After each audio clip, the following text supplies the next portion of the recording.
Morning students. मजा पड़ी गई बधाने गया अठवाडिये मस्त मजानी एक्जाम आपीने। तो के આવી એક્ઝામમાં કોને મજા ના પડે કા એમસીક્યુઝ ટીક કરવાના તો બધાને મજા જ પડી જવાની બરાબર। તો તમને એક્ઝામ આપવાની મજા આવી બરાબર। હવે આપણે આપણા સિલેબસમાં પાછા આગળ વધીએ તો આપણો આજનો ધોરણ 10 માં ગુજરાતીનો 12મો પાઠ છે એ છે ચોપડાની ઇન્દ્રજાળ। ચોપડા શબ્દ સાંભળતા તમને એમ થયું કે વળી પાછા પુસ્તકો કે ચોપડાની વાત આવી, પણ ચોપડા એટલે હિસાબ કિતાબનો ચોપડો ને ઇન્દ્રજાળ એટલે કહીને આપણે એક જાળ, એક ગૂંચળું।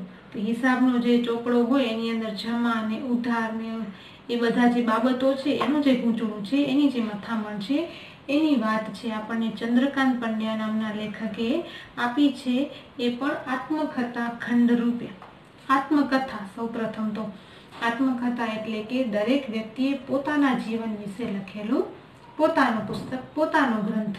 તો આ પણ એક આત્મકથાનો એક ભાગ છે। એ ચોપડાની ઇન્દ્રજાળની જે ઘટના છે એ લેખકના જીવનના અંગત અનુભવ, પોતાના જીવનનો એક અનુભવ છે આપણી સાથે એમણે શેર કર્યો છે બરાબર।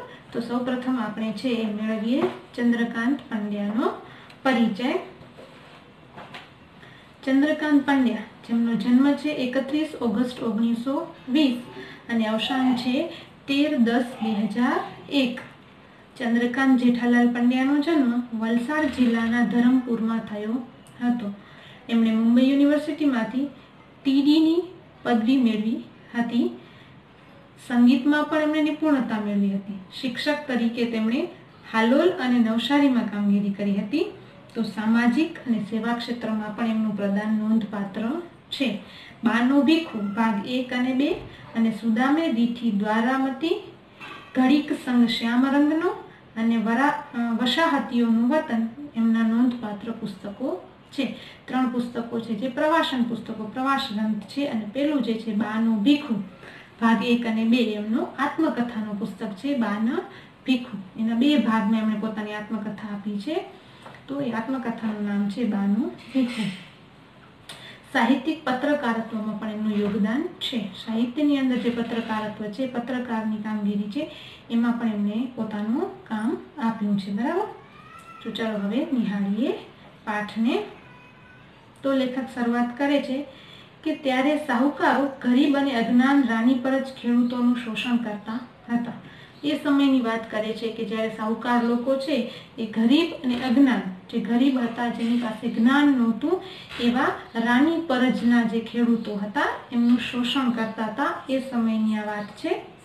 ઋણ રાહતનો ત્યારે કોઈ કાયદો જ નહોતો। ઋણ એટલે માફ, આપણે કહીએ ને ઉપકાર, રાહત એટલે એને માફ કરવું અથવા તો એને ઓછું કરી દેવું, એવો ત્યારે કોઈ નિયમ જ નહોતો કે એના ઉપર આપણે દયા કરીએ અથવા આપણે કંઈક મદદ કરીએ અને રાહત આપીએ, એવો કોઈ ત્યારે કાયદો નહોતો। ફક્ત શોષણ જ થતું હતું ગરીબોનું। એ સમયની આ વાત છે। એમાં દેશી રાજ્યમાં તો આવા શોષણખોરોને ઘી કેળા હતા। દેશી રાજ્યો એટલે અંગ્રેજોના સમયની વાત છે બરાબર। દેશી રજવાડાઓ નાના નાના હતા રાજાઓના, એની અંદર જે નાના રજવાડાઓ હતા, દેશી રાજ્યો હતા, એની અંદર તો શાહુકારોને શું હતા? ઘી કેળા, એટલે ઘણો ફાયદો હતો। એ ઘણો સારો લાભ ઉઠાવી જતા આવા ગરીબ લોકોનો।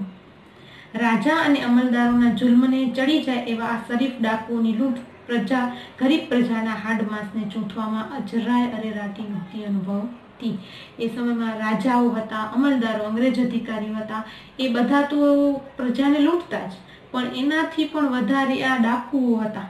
એટલે અહીંયા ડાકુઓ શબ્દ વાપર્યો છે સાહુકારો માટે કે શરીફ ડાકુઓ। ડાકુઓ ખરા પણ કેવા શરીફ, દેખાવે એમ ના લાગે કે ડાકુઓ છે, મતલબ કે એક સાહુકાર, એક શેઠ તરીકે જીવતા એ લોકો, પણ એ જે કામ કરતા એક ડાકુઓથી પણ ખરાબ કામ, કે આ ગરીબ લોકોનું શોષણ કરવું, એવા એ શરીફ ડાકુઓ છે એ ગરીબ પ્રજાના હાડ માંસ ચૂંથી નાખતા। એટલે ગરીબ પ્રજાને માટે ખૂબ એના માટે આ ખરાબ કામ કરતા હતા। એ લોકોનું ખૂબ ખરાબ રીતે શોષણ કરતા હતા અને તેમ છતાં એમને અરેરાટી પણ નહોતા અનુભવતા। એની હૃદયની અંદર એક ચિંતા, એક આપણે લાગણી કહીએ અથવા કે દુઃખ પણ એમને જરાય નહોતું લાગતું। કચડાયેલી પ્રજાનો કોઈ ધણી ધોરી નહોતો। ત્યારે ગરીબ, એ કચડાયેલી બિચારી જેને કહીએ એવી જ્ઞાતિ, જાતિ હતી રાની પર જ, એ જ્ઞાતિ, એ કોમ માટે, એ બિચારી માટે કોઈ છે એનો કોઈ ધણી ધોરી, એનો કોઈ માલિક જ નહોતો કે જે એને આવી પરિસ્થિતિમાં બચાવે। રાંકડી, ભોળી અને લંગોટિયા પ્રજા મૂંગા ઢોર કરતા બદ્દર જીવન જીવતી, કે જે બિચારી કહી શકાય એવી ગરીબ, એકદમ રાંકડી અને લંગોટી, એટલે ખૂબ જ ઓછા વસ્ત્રોમાં જીવતી આ પ્રજા છે એ મૂંગા ઢોરની જેમ પશુને તમે ગમે એટલું ખેડે રાખો, એને હેરાન કરી રાખો, પણ એ કંઈ પોતાની ફરિયાદ કોઈને કરી શકવાનું કે કહી શકવાનું તો નથી. એવી રીતે આ પણ પોતાની જિંદગી છે એકદમ બદતર, એકદમ ખરાબ રીતે જીવતા હતા. ઉજ્જડ જમીનમાં થોડું ઘણું પકવે, એક તો સૂકી ઉજ્જડ જમીન હતી, પ્રદેશો હતા એ વખતના, વરસાદ આધારિત ખેતીઓ હતી. એ ઉજ્જડ જમીનમાં જે કંઈ થોડું ઘણું અનાજ એ ગરીબો એ ખેડૂતો પકવે, એમાં રાજા, એનામાં સૌથી પહેલા ભાગ નીકળતો રાજા, પછી અમલદાર એટલે અંગ્રેજ અધિકારી હોય, પછી ધગડું એટલે પોલીસ માટે આ શબ્દ વાપર્યો છે કે પોલીસ હોય છે. ધગડું અધિકારી હોય ગામનો, જે અંગ્રેજો તરફથી કે રાજા તરફથી રાખેલો સિપાહી, આપણે પશાયતો જેને કહીએ એ. તલાટી ગામનો વહીવટી અધિકારી છે હોય. ભૂવો એટલે કે એ સમયમાં વિધિ વિધાનો ગામના લોકોના ધાર્મિક અથવા તો ખરાબ જે આપણે કાળી વિદ્યાઓ કહીએ એનામાંથી જે કાઢવા માટે જે ક્રિયાઓ કરતા એ ભૂવા. અને શાહુકાર, અને જેની પાસેથી આ ખેડૂતે કે ગરીબે પૈસા લીધા હોય, વ્યાજથી લીધા હોય, એનો જે શાહુકાર હોય, એનો જે માલિક હોય એ. આટલા સૌનો લાભો, થોડી જમીનમાં ઉગે એમાંથી આટલા લોકો એની પાસેથી, ખેડૂત પાસેથી ભાગ પડાવે. શાહુકારથી લઈને અધિકારી હોય કે પોલીસ હોય, અમલદાર હોય, ભૂવો હોય, અને તલાટી હોય ગામનો, અને છેલ્લે રાજા, બધાનો થોડો થોડો ભાગ એની આ ખેતીમાંથી રહેતો. પ્રસંગે બધું કામ પડતું મૂકી બધાની વેઠ કરવા એ બંધાયેલો, કે એટલું તો બધાને આપે જ. એ ઉપરાંત કોઈ આ બધામાંથી કોઈના ઘરે કંઈ પ્રસંગ હોય, કંઈ વાત હોય, તો એ બધા પોતાના કામો પડતા મૂકી અને આ બધાને શું કરતો, તો એની વેઠ કરવા બંધાયેલું. એને એના ઘરે મફતમાં કામ મજૂરી જે એ લોકો કે એ તો કરવા માટે આ ગરીબ જાતિનો વ્યક્તિ જાય જ. ગુલામથી પણ બદતર જિંદગી એ જીવે, આપણે જેને ગુલામી કહી શકીએ. ભારતની આઝાદી, એ ગુલામ જે લોકો જેલમાં રહેતા કે જેના ઉપર શોષણ ગુજારતા અંગ્રેજો, એનાથી પણ બદતર આ જાતિઓની, રાની પરત જાતિ કે કોમ જે કહીએ એની આ પ્રજા જે હતી આ કાઠિયાવાડ સૌરાષ્ટ્ર પ્રદેશોમાં, એની જિંદગી છે એનાથી પણ બદતર હતી. ના ઉજળા ભણેલા લોકો એની લાચારીનો લાભ ઉઠાવે, અને એ પોતે તો કંઈ ભણેલા હોય નહીં, અભણ લોકો આ ખેડૂતો. એટલે જે ઉજળા એટલે થોડા ઘણા ભણેલા લોકો હોય, અથવા તો જેને આપણે ઉજળા સફેદ સારા કહી શકીએ એવા લોકો છે, આવી જાતિનો લાભ ઉઠાવતા. 1750-95નું ગણિત ઘરના શાહુકારના ચોપડાની ઇન્દ્રજાળ એવી કે એની 7 પેઢી પણ ઋણમાંથી કદી મુક્ત થઈ શકે નહીં. ચોપડાની ઇન્દ્રજાળ જે પાઠ છે એની વાત આવી કે એનો હિસાબ જે ચોપડો રહેતો, જે પૈસા ઉધાર વ્યાજે લીધા હોય આ ગરીબે, એના ચોપડાનો હિસાબ કેવો હતો? 1750-95. જો હવે આ અભણ ગરીબ પ્રજાતિ છે, એની પાસે શિક્ષણ નથી, એને સમજ નથી, તો જે શાહુકારો જે ચોપડો રાખતા એનો હિસાબ કેવો રાખતા? તો 1750-95. ખરેખર 1750-95 થાય નહીં. કેટલા થાય 1750? તો 1750-85 થાય. પણ આના હિસાબમાં એ 10 રૂપિયા આપણે કહીએ કે 10 છે એ વસ્તુ વધારે જ હોય, એટલે કે એનો ચોપડો છે એ ખોટો જ હોય, એ ઘોટાળાવાળો જ હોય. અને એ હિસાબમાંથી પાર ઉતરવું એ ગરીબ માટે તો શું, પણ એની 7 પેઢી માટે પણ એ ચોપડાની ઇન્દ્રજાળ હતી, જે ચોપડાનો જે ગૂંચળો હતો એમાંથી બહાર નીકળવું અઘરું હતું. એ સમયની આ વાતો છે કે એનામાંથી, ઋણમાંથી મુક્ત જ ન થઈ શકે, ક્યારે એ વ્યાજખોર છે અથવા તો એ ગરીબ છે એમાંથી છૂટી જ ન શકે.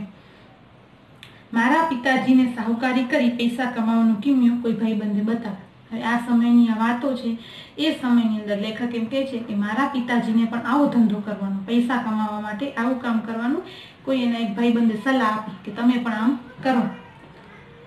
એટલે લોભે ખેતી સાથે ધીરધારનો ધંધો પણ કરતા. એટલે લોભે એક લાલચની અંદર મારા પિતાજી ખેતી તો કરતા, પણ એની સાથે ધીરધારનો ધંધો. બરાબર? ધીરધાર એટલે વ્યાજથી પૈસા આપવા, વ્યાજથી પૈસા આપવા. તો કહે છે કે વ્યાજથી પૈસા આપવાનો ધંધો મારા પિતાજીએ પણ શરૂ કર્યો. પિતાજીને શાહુકાર કહીને સૌ બોલાવે. હવે આવો ધંધો કરે, બીજાને પૈસા આપે, એટલે બધા લોકોને શાહુકાર, અહીંયા તળપદો શબ્દ વાપર્યો છે, શાહુકાર, સૌ શાહુકાર કહીને એમને બોલાવતા, કારણ કે એ બીજાને વ્યાજથી પૈસા આપતા. પિતાજીનું મૃત્યુ થયું. હવે આ પરિસ્થિતિ, આ ઘટનાની વચ્ચે એક દિવસ એવો આવે છે કે લેખક કહે છે કે મારા પિતાજીનું મૃત્યુ થાય છે. જમીન ગણોતે ખેડનાર કે એની દેખભાળ કરનાર કોઈ રહ્યું નહીં. અહીંયા ગણોત એટલે કે ભાડેથી જમીન આપવી, બરાબર. ગણોત એટલે કોઈ માલિક એનો એક હોય, પણ એ માલિક પોતાની જમીન છે અમુક ભાડો અથવા તો ખેતીમાં જે અનાજ થાય એના અમુક ટકા છે એ માલિકને આપી બાકીનો એનો જે ઉપજ છે એ વ્યક્તિ પોતે ઉઠાવે. એવી રીતે એના પિતાજી ધંધા કરતા. એના પિતાજી ખરેખર શાહુકાર નહોતા, પણ એ બીજાની જમીનને આવી રીતે ધંધો કરતા, આવી રીતે ચલાવતા, એને ઉગાડતા. તો એ ઘણોતે ખેડનાર એના પિતાજી હતા, પણ હવે એના પિતાજીનું મૃત્યુ થયું એટલે હવે જમીનની દેખભાળ રાખનાર કોઈ રહ્યું નહીં. હવે કોણ કરે એ ખેતી? એટલે અમે મૂળ શેઠને સોંપી દીધી. એટલે એના જે માલિક હતા એને પાછી આપી દે છે જમીન, કે તમારી જમીન હવે તમે સાચવો. હવે મારી જમીનને કોઈ સંભાળનારા મારા પિતાજી તો મૃત્યુ પામે, હવે કોઈ છે નહીં. હવે ગુજરાતના સાધન તરીકે દુજાણું ને પિતાજીની ઉઘરાણી બે જ રહ્યા. હવે જમીન પાછી આપી દીધી એટલે ખેતી બંધ થઈ ગઈ. તો હવે એના પરિવારનું ગુજરાન એટલે કે એનું ઘર કેવી રીતે ચાલે? તો એની પાસે બે સાધન હતા. એક દુજાણું એટલે ગાયો હતી એમની પાસે, ગાયોના દૂધ વેચીને એ દુજાણું, ગાયોના દૂધ વેચીને જે પૈસા મળે, અને બીજું હતું પિતાજીની ઉઘરાણી એટલે પિતાજીએ જે બીજાને વ્યાજથી પૈસા આપતા એના પાસેથી વ્યાજ લેવો. એ બે એમના ઘર ચલાવવાની હવે આવક રહી. વિધવા બાને માથે બે નાના દીકરા અને એક નાની દીકરી. હવે એના ઘરમાં કેટલા જણા હતા? તો વિધવા બા, પિતાજીનું મૃત્યુ થયું એટલે બા વિધવા થયા, અને એમના બે દીકરાઓ હતા, લેખક અને એના બીજા ભાઈ, અને એક દીકરી, એટલે કે 3 ભાઈ બહેનો હતા. ઉપરાંત 3 પરણેલી બહેનોના વ્યવહાર સાચવવાની બધી જ જવાબદારી હતી. 3 ભાઈ બહેન જે નાના હતા, કુંવારા હતા, અને 3 પરણેલી બહેનો હતી એમની, કે 3 બહેનો પહેલા પરણી ગઈ હતી, પણ એમને પણ અહીંયા આવવું જવું, એમના વ્યવહારો સાચવવા, એ બધી જવાબદારી હવે બાના ઉપર આવી પડી. એક નાનું ખેતર બાપુજીને નામે હતું. બાપુજીના પોતાના પિતાના નામે એક ખાલી નાનું એવું ખેતર હતું. તે બહુ ઉપજાઉ નહીં, એટલે એની જમીન બહુ ફળદ્રુપ હતી નહીં. એટલે નાની બહેનના લગ્ન વખતે આર્થિક સંકળાશને કારણે વેચી દેવું પડ્યું. એટલે જ્યારે એની એક બહેન પરણાવે છે, એના લગ્ન વખતે વેચી નાખે છે અને એના પૈસાથી એના લગ્ન કરે છે. બા બિચારી રાત દિવસ ઢોર વેંતું કરે, ઢોર જેવી જિંદગી જીવે, એટલે આખો દિવસ મજૂરી કરે. કદી જંપીને ન બેસે, શાંતિથી કોઈ દિવસ બેસે નહીં.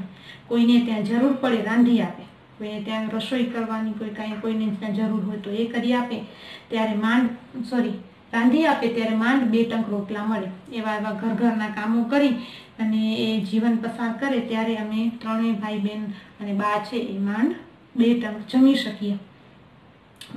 બાપુજી સાહુકારીનો ધંધો કરતા, પણ ઘરમાં ભાગ્યે જ કશી બચત મૂકી ગયેલા. અને બાપુજીએ વ્યાજથી પૈસા આપવાનો ધંધો કરેલો એના મિત્રના કહેવાથી, પણ એ જે પૈસા હતા એ તો બધા વ્યાજથી આપી દીધેલા. એટલે ઘરની અંદર કોઈ સારી એવી બચત નહોતી કે કદાચ ક્યારેક જરૂર પડે તો એનામાંથી વાપરી શકાય એવું બાપુજીની, એના પિતાજીની કોઈ મૂડી હતી નહીં. એ જમાનો પણ શોંગાર હતો, અને જમાનો પણ બહુ મોંઘું નહોતી. વસ્તુ શું હતી? શોંગાર એટલે સસ્તી હતી. 10 રૂપિયે હારો ભાત. જોઈએ, એક હારો શબ્દ છે, હારો એટલે કે અહીંયા તમે હારો કીધા છે. હારો એટલે 6 મણ, અને 6 મણ આપણે અહીંયા છે, આપણે અહીંયા કચ્છની અંદર છે મણ એટલે આપણે 40 કિલો ગણતા હોઈએ છીએ, પણ આ સૌરાષ્ટ્ર અને કાઠિયાવાડ એ પ્રદેશોની અંદર મણ એટલે 20 કિલો, બરાબર. અહીંયા 6 મણ, એક હારો કહીએ આપણે, એક હારો એટલે 6 મણ થાય, અને 6 મણ એટલે 120 કિલો, બરાબર. 1 મણ એટલે 20 કિલો હિસાબે 6 મણ એટલે 120 કિલો. એટલે ત્યારે કેટલું સસ્તાણ હતી, કેટલી સસ્તું હતું જુઓ, કે 10 રૂપિયામાં તો 120 કિલો ભાત મળતા. એટલે 10 રૂપિયામાં આપણે જોવા જઈએ તો અડધો કિલો પણ ભાત મળતા નથી, ત્યારે 10 રૂપિયામાં 120 કિલો ભાત મળતા. એ જ પ્રમાણે બધી ચીજ વસ્તુ, એ જ પ્રમાણે બધી વસ્તુના ભાવ હતા. એટલે સસ્તાણ તો સોંઘું તો હતું બધું, એટલે આર્થિકતાનો બહુ મોટો પ્રશ્ન નહોતો. એમાં બચત સી રીતે થાય? પણ બધી વસ્તુના ભાવ એવા જ હતા, પણ સામે આવક પણ લોકોની ઓછી હતી, એટલે બચત થઈ શકતી નહીં બહુ. એટલે કુટુંબનો બોજો એકલે હાથે ઉંચકતા તો બાને નવ નેજા પડ્યા. એટલે ઘણી તકલીફો પડી. એકલા હાથે આખા પરિવારને સાચવવું બા માટે ઘણું કષ્ટરૂપ હતું, ઘણું દુઃખદાયી હતું. દીકરામાં હું મોટો, કારણ કે આગળ તો બધી બહેનો હતી જેને પરણાવી, અને દીકરાની અંદર લેખક છે એ પોતે સૌથી મોટા. એટલે 14 વર્ષની ઉંમરે ગામડે ઉઘરાણી કરવા બા મને મોકલી. એટલે 14 વર્ષની મારી ઉંમર હતી ત્યારે આ પિતાજી મૃત્યુ પામી ચૂક્યા હતા। તો હવે 14 વર્ષનો હું થયો ત્યારે હવે જેને જેને વ્યાજથી પૈસા આપ્યા હોય બીજા લોકોને ગામડે ગામડે, તો એની પાસે વ્યાજ લેવા માટે બા છે એ લેખકને મોકલતા।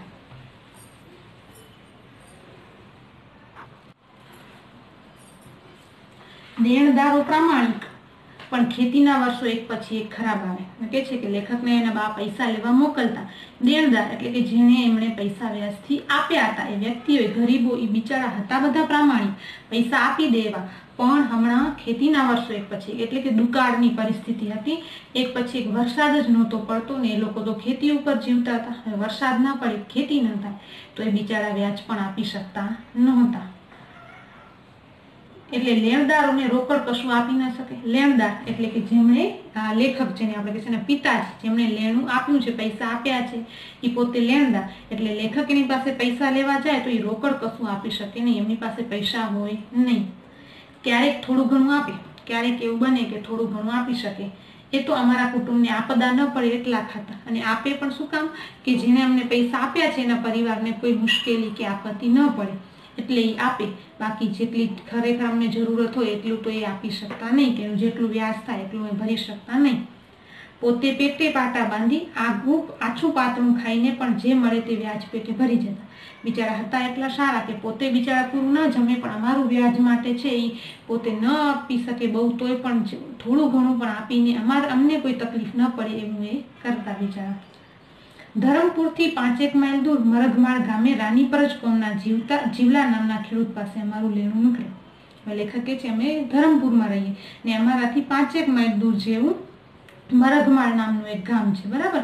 એનામાં રાનીપરજ કોમના, રાનીપરજ નામની જે કોમ છે, જાતિ છે ખેડૂતોની, એનામાં એક જીવલા નામનો ખેડૂત હતો કે જેની પાસે અમારે છે એ વ્યાજથી પૈસા લેવાના થતા। કાંઠા વર્ષોમાં જીવલાની સ્થિતિ ખૂબ કપરી। કાંઠા મુશ્કેલ, વર્ષો વરસાદ પડતો નહોતો એટલે વર્ષો એકદમ મુશ્કેલ જતા હતા ને એમાંય જીવલાની સ્થિતિ તો એનાથી પણ બદતર। પૈસો તો જે મળે તે આપે, એની પાસે પૈસો તો બિચારા પાસે હોય નહીં, એની પાસે જે હોય એ આપે।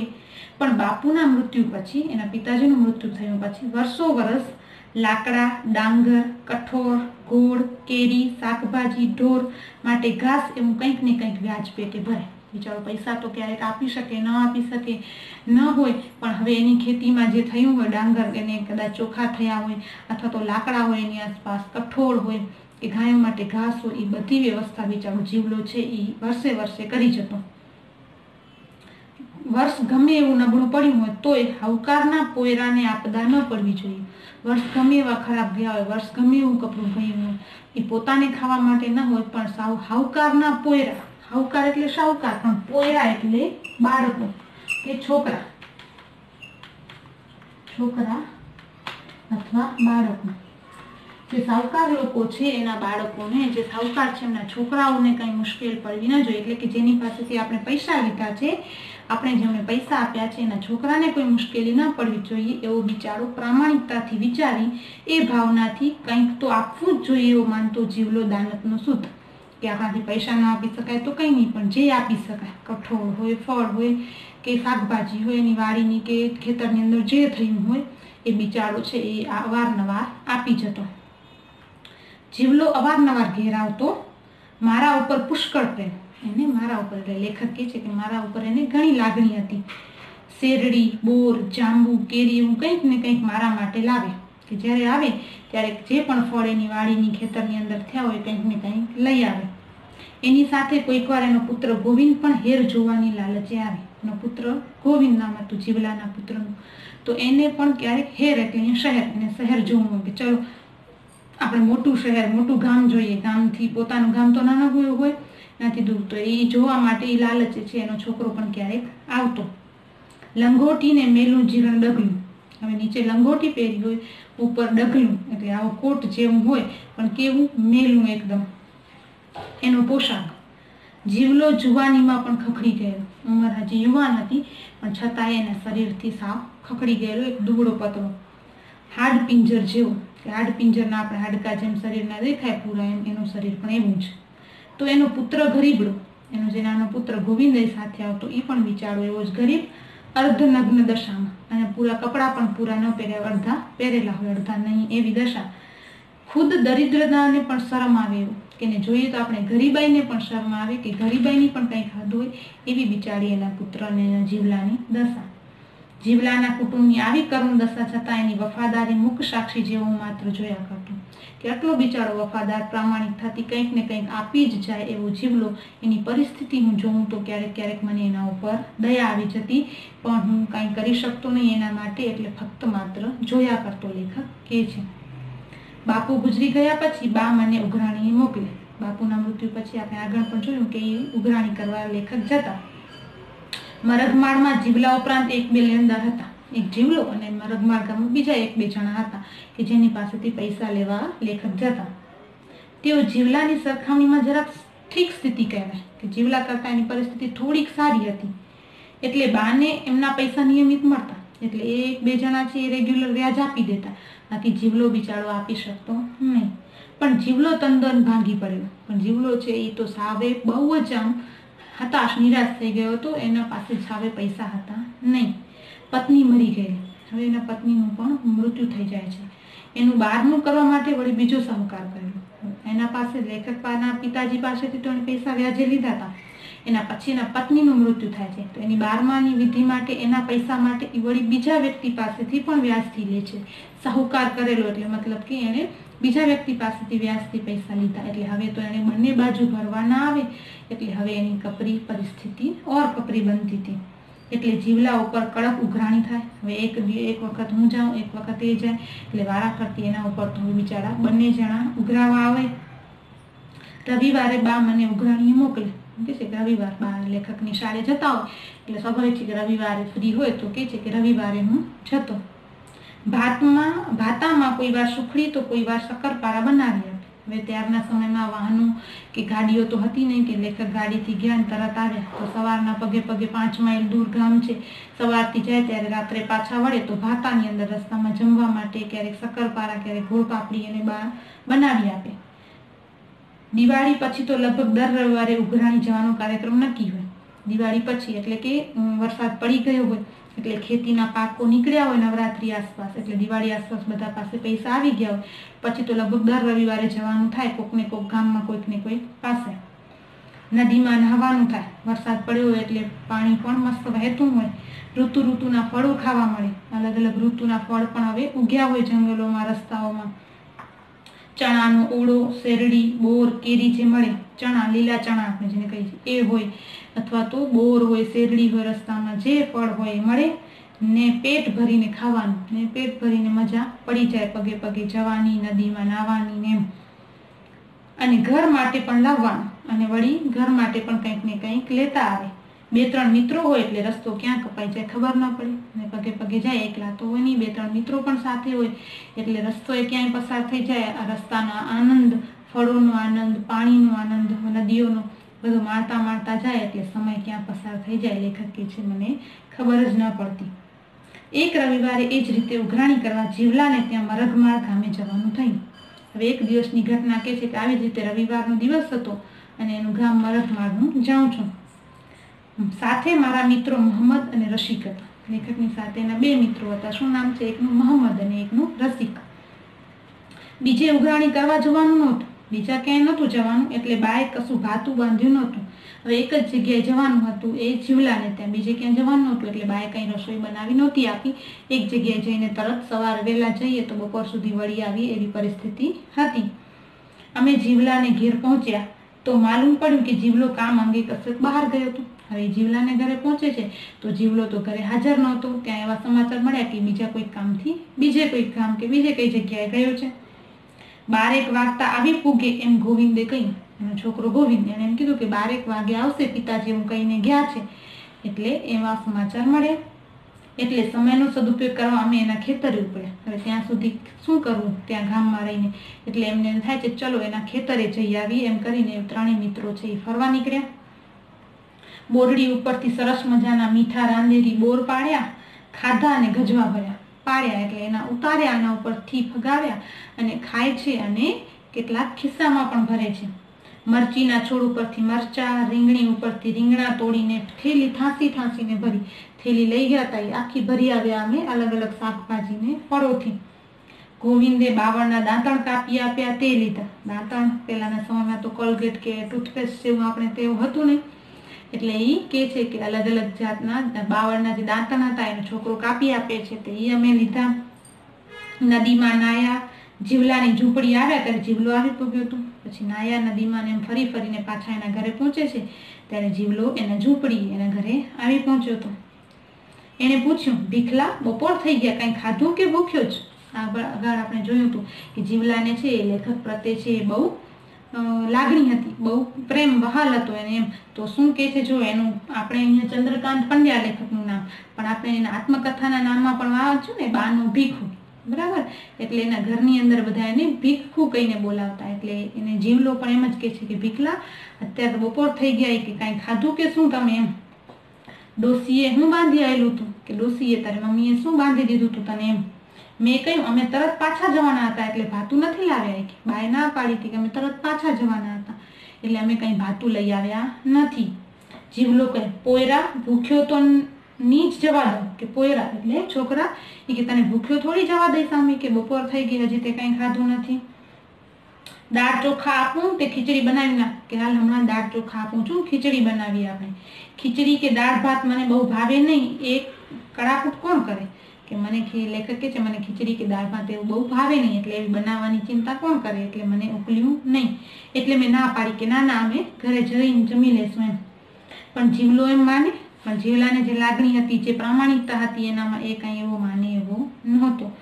ભીખલાને હીરો બહુ ભાવે એમ કહી ગોવિંદે મોકલી ક્યાંથી ગાયનું પાસેર મંગાવ્યું.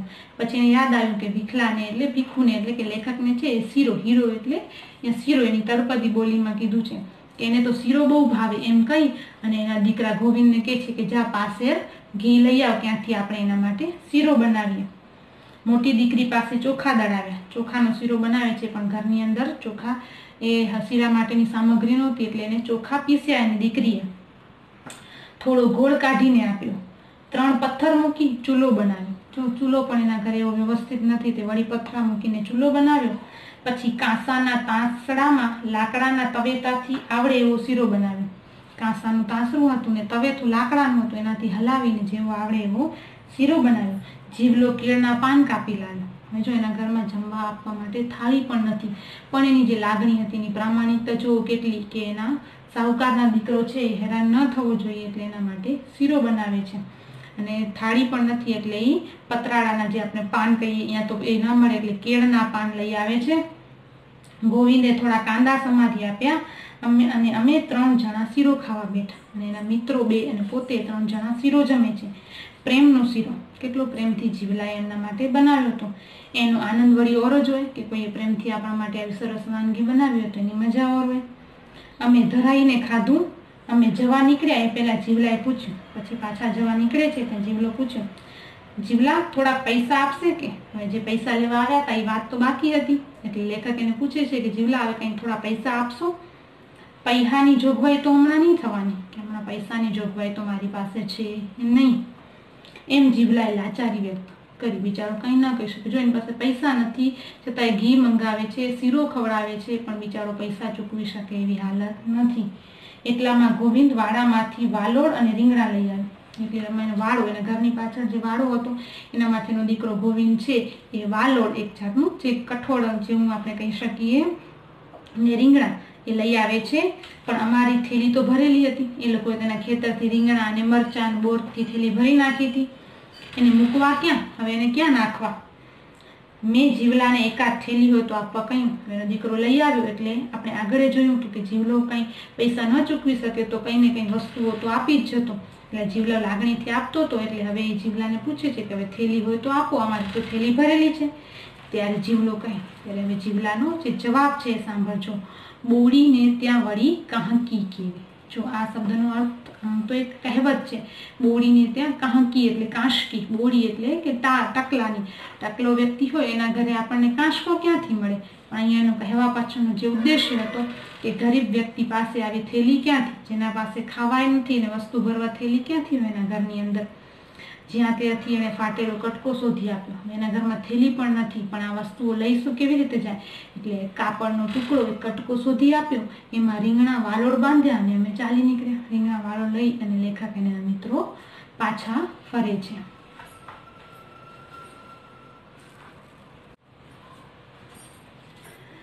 તે રાતે મને મોડે સુધી ઊંઘ ના આવી. લેખક કહે છે અમે પાછા ફર્યા, ઘરે ગયા, પણ એ રાત્રે છે મને બહુ જ રાત સુધી છે એ ઊંઘ આવી નહીં. એનું કારણ જીવલાના જ વિચાર આવ્યા કર્યા. મને સતત આખી રાત શું આવ્યું લેખકને? તો એ જીવલાના જ વિચાર. એક બાજુ જીવલાનો પ્રેમ, કેટલું પ્રામાણિકતાથી એને કેટલી વસ્તુઓ આપી, એના વાડીમાંથી આટલું ઉતારી આવ્યા, એના વાડામાંથી એણે આટલી બધી વસ્તુ આપી, એને શીરો ખવડાવ્યો, કેટલો એનો પ્રેમ. ને બીજી બાજુ એની કારની ગરીબાઈ યાદ આવ્યા. અને બીજી બાજુ એક કેવી પરિસ્થિતિની અંદર કે આટલા વર્ષથી એ વ્યાજ પણ ચૂકવી શકતો નથી, એની ગરીબી જે હતી એ યાદ આવી ગઈ. એનું વાક્ય કે બોડીને ત્યાં વળી કહાકી કેવી, અને એનો જે શબ્દ હતો, જે વાક્યો હતા કે બિચારા ગરીબને ત્યાં થેલી ક્યાંથી હોય, એ શબ્દો ફરી ફરીને યાદ આવ્યા. ઘડી ઘડી યાદ આવ્યા કર્યું. રાત આખી અજંપામાં ગઈ. અજંપો એટલે ન સમજ પડે એવી સ્થિતિ કે કેવી જિંદગી જીવે છે આ જીવલો. હું શોષણખોર છું? ફરીને એવો વિચાર આવ્યો કે આગળ લેખકે કીધું હતું ને કે શાહુકારો છે આ ગરીબોનું શોષણ કરતા હતા. એ પરિસ્થિતિના વર્ણનમાં એને એવું લાગે છે કે હું પણ શું એ માનો જ એક છું, કે હું પણ શોષણખોર છું. બોડી જેવી જીવલાની દુર્દશા કરનાર હું જ છું. દાખલો કરી દેવો બોડી જેવી એટલે કહેવાનો મતલબ આવી ગરીબ પરિસ્થિતિમાં એને પાડનાર શું હું જ વ્યક્તિ છું, એમ એવો ભાવ જાગ્યો. શીરો જમતા હતા, એને તો લેખકને શીરો જમાડ્યો, ત્યારે જીવલાના નાગુડિયાને પેટમાં ખાડા પડેલા નાના છોકરું ટીકી ટીકીને જોઈ રહ્યા હતા. જો શીરો બનાવ્યો તો પણ કોને ખાવા આપ્યો? એના સાહુકારને, એના જો મિત્રોને એ ખાવા આપ્યો. એના બિચારા પોતાના છોકરાઓ હતા, એ તો બિચારા નાગુડિયા, કપડાએ પહેરવા પૂરા નહોતા અને એને ખાવા પણ શીરો નહોતો મળ્યો, એ તો બિચારા ટીકી ટીકીને જોતા હતા. એ દ્રશ્ય ઘણું થઈ ગયું. ફરી ફરીને લેખકને એ જ નજર સમક્ષ આવે છે, એ જ દેખાય છે.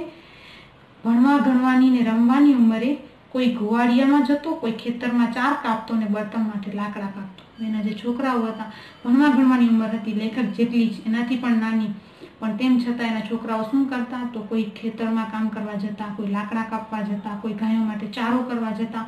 આવા કામો કરીને પિતાને મદદ કરતા. કોઈ શેઠિયાને ત્યાં સાહુકારી પેટે વેઠ કરતો, તો કોઈ બાળક જેને એને શેઠ બનાવ્યા હતા, એટલે જેની પાસેથી પૈસા વ્યાજે લીધા હતા, તો એના પાસે વેઠ કરવા જતું. એટલે વગર પગારે વગર પૈસે એને ત્યાં મજૂરી કરવા જવું, એટલે વેઠ કરવા જવું પડતું, કારણ કે એને પૈસા આપ્યા છે એ ઉદારતાએ. ત્યાં હું બીજો સાહુકાર બેઠો બેઠો શીરો ખાતો હતો અને એના છોકરાઓ આવા કામો કરતા હતા, એટલા પરેશાન હતા. અને લેખક કહે છે કે હું એને ત્યાં શીરો ખાતો હતો એટલે મને ખૂબ દુઃખ થયું. એના છોકરાના મોંના કોડિયા મેં ઝૂંટવ્યો હોય એવું મને લાગ્યું. મને એવું લાગ્યું કે એના છોકરાના ખાવાનું જે હતું, એની છોકરાની જે ખાવાની પરિસ્થિતિ હતી, એ મેં એના પાસેથી છીનવી લીધી છે. એક વ્યાજ પેઠે, એક વ્યાજની જગ્યાએ લેતા અલગ અલગ અનાજ કે અલગ અલગ ફળ કે શાકભાજી પેઠે, એવું સતત લેખકને વિચાર આવવા લાગ્યો. એમાં પણ ઓછું હોય એમ 2 થેલી ભરીને શાકભાજી લઈ આવ્યો, કે એના ઘરે શીરો તો ખાધો, પણ ઓછું હોય એમ 2 થેલી ભરીને એના વાડીને, એના ખેતર અને એના વાડામાંથી શાકભાજી પણ લઈ આવ્યો. મારી જાત ઉપર મને તિરસ્કાર આવ્યો. લેખક કહે છે કે મને ગુસ્સો આવ્યો, મને એકદમ તિરસ્કાર આવ્યો કે હું આવો નિર્દયી માણસ, આવો શોષણખોર. એમ સવારે બાને પૂછ્યું. હવે રાત તો આખી આમને આમ અજંપામાં વિતાવી. સવાર થાય છે એટલે બાને લેખક પૂછે છે, બા જીવલાનું દેવું ક્યારે પૂરું થશે? કે એના આવો વ્યાજની આ ચક્ર છે, આ વ્યાજ ભરવા ક્યારે પૂરું થશે? એમ એ બિચારો તો કેટલો ગરીબ છે, સી રીતે ભરી દેશે, એ દેવું ભરી શકશે? એ કેટલો ગરીબ છે, એ બિચારો કઈ રીતે હજી આ પૈસા ભરશે? એમ કેટલા વર્ષ લાગશે એને? આ બાએ કઈ ફોગટ થોડું આપે છે? બા કહે છે કે મફતનું થોડું આપે છે? મૂળાના પતિકા જેવા રોકડા રૂપિયા કાઢીને આપ્યા છે, કે જ્યારે એને જરૂર હતી ત્યારે, જ્યારે એને ખપતા હતા ત્યારે એમ રોકડા રૂપિયા આપણે એને હાથમાં આપ્યા છે, તો એના બદલે એને વ્યાજ તો આપવું પડે ને. થોડીને કાંઈ એમને એમ એ પૈસાના વ્યાજ આપે છે. મારે ઘરે વાત ન ઉતરી, કે બાની વાત સાચી હતી, પણ મારા ઘરે વાત ઉતરી નહીં. મને સમજાયું નહીં કે આ સત્ય શું છે. વરસ દિવસ પછી જીવલો ફસલ લઈને આવ્યો. બદરી એકાદ વર્ષ જેવો સમય પસાર થાય છે ત્યારે વળી જીવલો છે ફસલ લઈને ખેતરમાં ઉગેલો પાક લઈને આવ્યો. ગાડું છોડી પછેડીમાં બાંધી લાવેલો નાગલીનો રોટલો ઓટલે બેસીને ખાતો હતો. હવે એક દિવસ આવે છે પોતાનું બળદ ગાડું લઈને, કારણ કે અનાજ લાવ્યો છે એના ખેતરમાં જે થયું હતું એની સાથે પોતાનું ભાથું પણ લાવ્યો છે, જેમાં નાગલીનો રોટલો, જેમ જુવાર બાજરી અનાજ આપણે હોય એ રીતે નાગલીનો એ જે હોય રોટલો બનાવેલો એ લઈ આવ્યો હતો અને ઓટલા ઉપર બેસીને ખાતો હતો. બાએ અથાણું ને થોડી દાળ આપ્યા. બાએ એને અથાણું આપ્યું ને દાળ આપ્યા. એને ઘેર મને શીરો જમવાનો હક, જ્યારે મારે ઘેરે પોતાનું ખાવું ઓટલે બેસીને ઓશિયાળાની જેમ ખાય.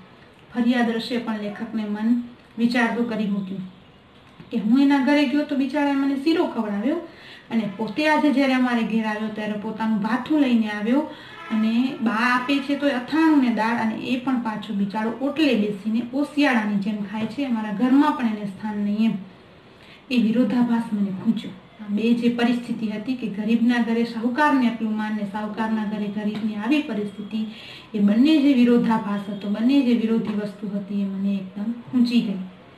હું ત્યારે 10મા ધોરણમાં ભણું કે એ જે ઘટના ઘટી એ દિવસે લેખક કહે છે હું 10મા ધોરણમાં હતો, કારણ કે લેખક જ્યારે એના ઘરે ગયા હતા ત્યારે એ કહે છે કે 14 વર્ષનો હતો ત્યારે હું જતો ઉઘરાણીએ, અને એકાદ વર્ષ પછી છે એની આ ઘટના લેખક વર્ણવે છે, એટલે 15 વર્ષ એટલે 10મા ધોરણમાં હતા.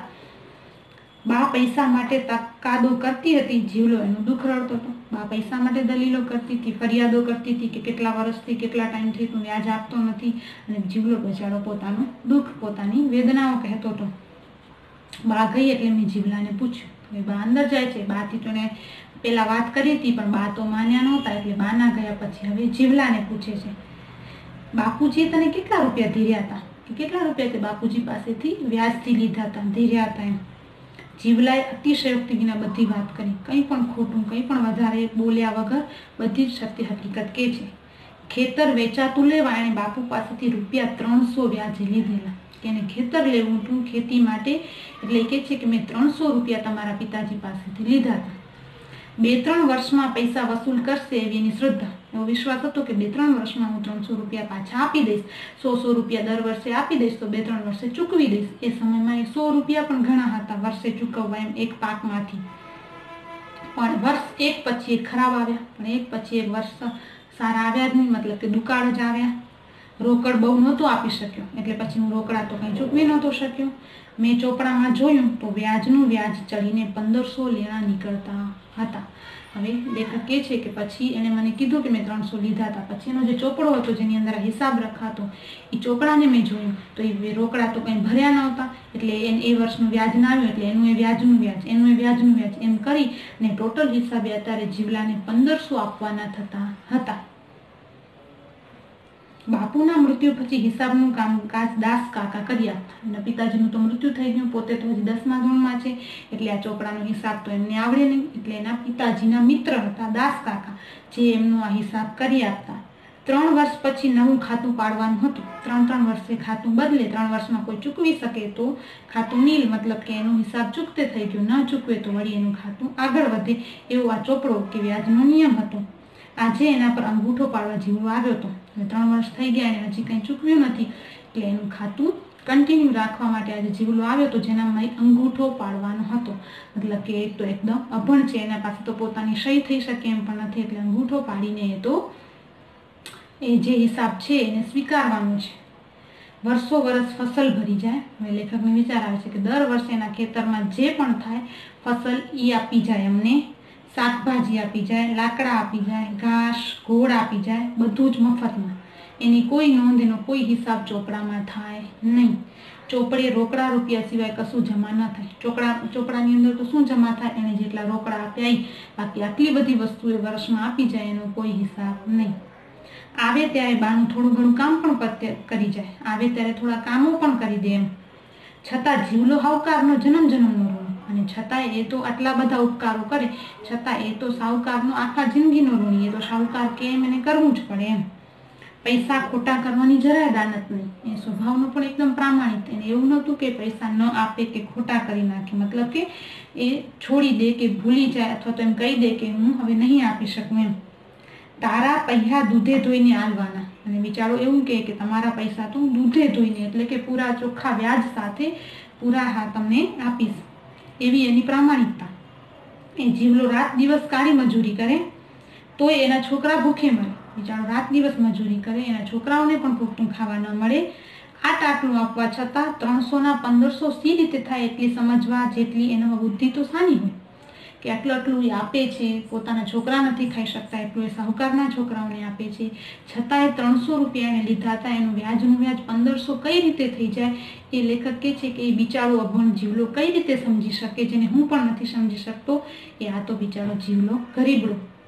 સાહુકારનો ચોપડો જૂઠું થોડું વાંચે, આપણે એને કહીએ તો એના માટે તો એક જ વાક્ય હોય કે સાહુકારનો ચોપડો એટલે કે જે આ હિસાબ થયો એ ખોટું થોડી હોય, એ લોકો તો જે કરે એ સાચું જ હોય, બધું આમ શરણાગતિએ સ્વીકારી લે, એવા આપણે કહી શકીએ પ્રામાણિક અને દયામણીયા કોણ, એવો એનો વિશ્વાસ, એટલો એને આ સાહુકારો ઉપર, જેને વ્યાજથી પૈસા આવ્યા લોકો ઉપર એને વિશ્વાસ. આવા શોષિત દરિદ્ર નારાયણની કરુણ દશા જોઈને મારું હૃદય દ્રવી ઉઠ્યું કે આવા શોષિત, જેનું શોષણ થઈ રહ્યું છે, એવા દરિદ્ર નારાયણ, દરિદ્ર એટલે ગરીબ પણ નારાયણ એટલે ભગવાન. લેખકે ખૂબ જ સુંદર શબ્દ ગરીબ માટે વાપર્યો છે. ગરીબ છે પણ એક ભગવાન સ્વરૂપ આપણે જેને કહી શકીએ, નારાયણ સ્વરૂપ કહી શકીએ, એવો આ જીવલો, એની દશા જોઈને લેખક કહે છે કે મારું મન દ્રવી ઉઠતું, મને દુઃખ થઈ જતું કે આ લોકોની સાથે દુનિયા શું કરી રહી છે, કે જીવન શું જીવાઈ રહ્યું છે. મુદ્દલ કરતાં તો કેટલું વધારે આપી ચૂક્યા હોય. હવે 300 રૂપિયાની જેટલી એને મામૂલી કિંમત લીધી હતી એના બદલે તો વર્ષે કેટલું આપી જતું હોય, અને છતાં એનું વ્યાજ ચડીને 1500 થઈ ગયું હોય તો એના ઉપર દયા ના આવે તો શું એમ. છતાં સાહુકારના રાતા ચોપડામાં દેવું 5 ગણું બોલતું જ હોય, છતાં જે સાહુકારનો રાતો ચોપડો લાલ રંગની ચોપડી હોય એટલે એક અર્થમાં ઈ રાતો અને બીજા અર્થમાં અહીંયા રાતો ચોપડાનો અર્થ લેખકે કર્યો છે લોહિયાળ, એટલે કે એનું જે શોષણ કરી છે, એનું જે લોહી પીસી રહ્યો છે આ ચોપડો, એવા ચોપડાની અંદર છે એનું વ્યાજ તો બિચારું 5 ગણું બોલતું હોય પાછું. અને આજે દાસ કાકા ફરી હિસાબ કરશે. આજે એ અંગૂઠો દેવા આવ્યો તો દાસ કાકા હિસાબ કરવાના હતા, ત્યારે તો એ ક્યાંય વધીને ઊભું હશે કે હજી તો એ 3 વર્ષનો હિસાબ કરશે તો વળી ક્યાંય હશે ખબર નહીં શું.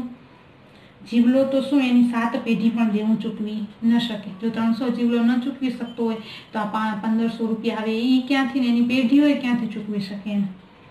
એવી આ ચોપડાની ઇન્દ્રજાળ હતી, એવો આ ચોપડાનો જે ખેલ હતો, એની જે ઝાડ હતી, એની જે બનાવટ હતી એ એટલી ભયાનક હતી. લેખક કહે છે મારું હૃદય રડી ઉઠ્યું, તો મને એકદમ રોવું આવી ગયું, મારા હૃદય દુઃખી થઈ ગયું.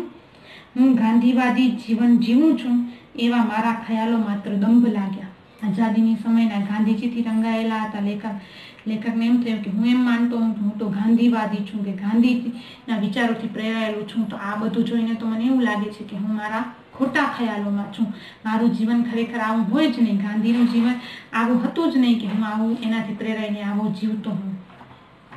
અને બા હજી તો હા કરે ન કરે એ પહેલા જીવલાના દેખતા ગરીબોનું લોહી ચૂસી રક્તવાળા બનેલા સાહુકારી ચોપડાના બધા પાના મેં ચીરી નાખ્યા. કે બા હજી કંઈ બોલે એ પહેલા જીવલો જોવે એ જ પરિસ્થિતિની અંદર મને એટલો ગુસ્સો કે એટલા ખ્યાલોએ મને ઘેરી લીધો કે જે ચોપડો હતો કે જેનામાં જીવલાનો હિસાબ હતો એ રાતો ચોપડો મેં ત્યાં લેખક કહે છે ફાડી નાખ્યો અને જીવલાને કહ્યું કે જા તું હવે અમારા લેણામાંથી છૂટો, હવે તું જા અહીંયાથી, તું જઈ શકે છે, અમારા વ્યાજમાંથી અમારા લેણામાંથી છે એ તું છૂટો થયો, તને હું છૂટો કરું છું, આ બધો હિસાબ છે એ તારો પૂરો થયો એમ સમજીને તું ચાલ્યો જા.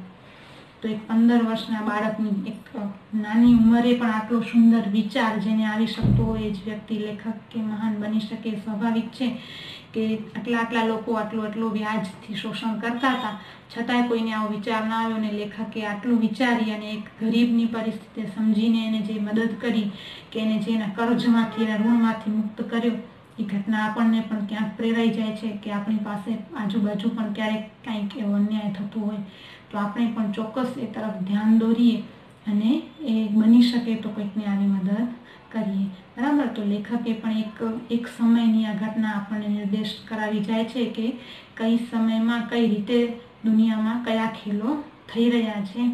તો એનું આપણને લેખકના જીવનમાંથી આવી પ્રેરણા લઈએ આપણે કે ક્યાંક થતું આવું આપણે પણ અટકાવીએ તો આપણને એ પાઠને ભણ્યાનો અથવા તો લેખકના આત્મકથાનો એક અંશ આપણા જીવનમાં ઉતાર્યાનો વાત છે એ સફળ થશે. Okay, thank you.